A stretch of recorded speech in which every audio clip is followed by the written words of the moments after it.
Hi everyone, so dito tayo sa loob ng store na meron po sa ating mga advisor. So check natin yung temperature niya guys, high temp lang kasi tawad na yung mga product nila.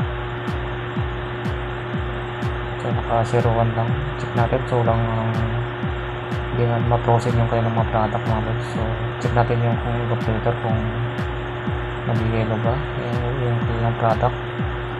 So naglambot ng mga loads, so tawad na, no, kagabi pa daw din nagkaroon ng problema to. So yan, punta tayo sa taas mga loads sa pinaka-condenser niya. So wala ng mga skill dog. Dito na tayo sa condenser niya mga loads, fast forward na natin. So tapos na natin ito mga loads, medyo natin tatakli na ito.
Mga loads, yung siding lang yung tinanggal natin para ma-access natin yung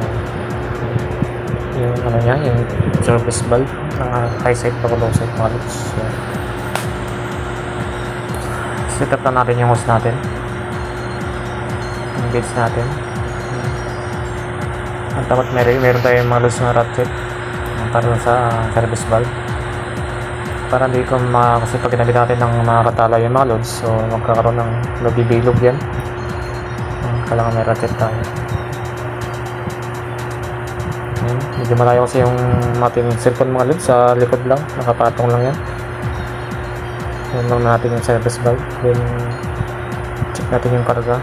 Pero yung mga loads, yung unit na still operation yan, ibang sinusukatan natin ng karga para ma-check natin kung talagang okay, balance ba yung karga niya. Saka nasilip naman natin sa evaporator mga loads na walang yellow, so dapat ma-check natin yung tamang karga nito.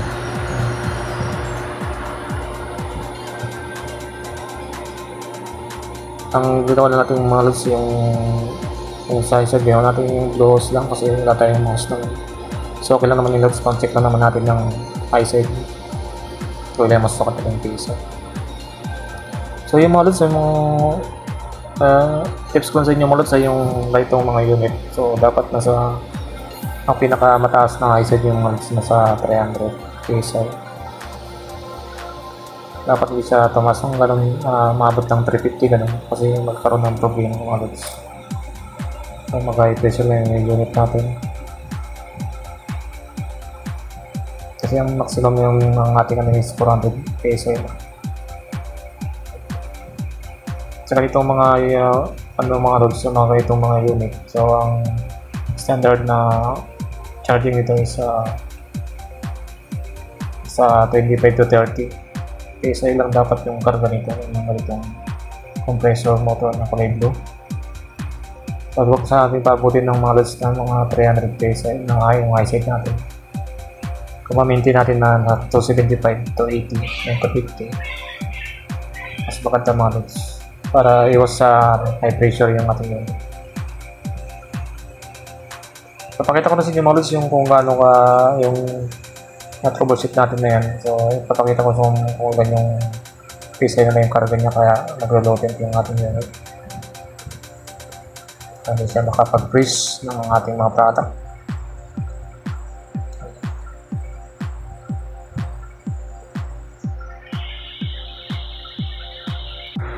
Ito naman loads yung reading ng ating unit.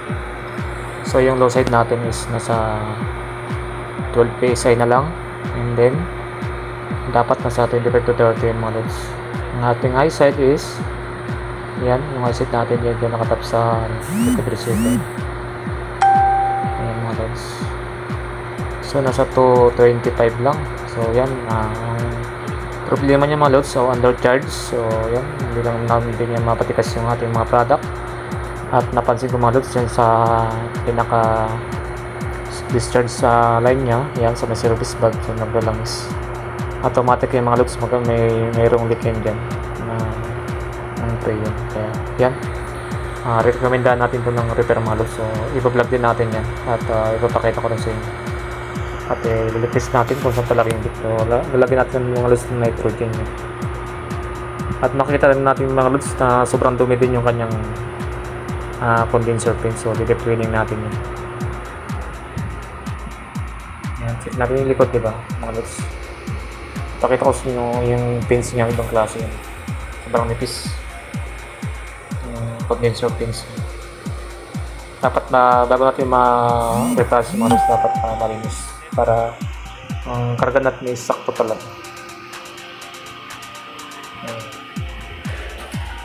So yun mga loads, maraming salamat po sa inyong panonood.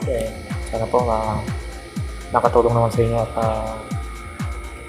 paki-share and paki-follow naman yung loads sa ating YouTube page at rin po ang ating YouTube channel para marami pa tayong ma-upload na video mga loads sa akin. And then paki-click na rin po na ng notification bell button para updated kayo sa aking mga bagong na-upload na videos. Yun lang mga loads, salamat!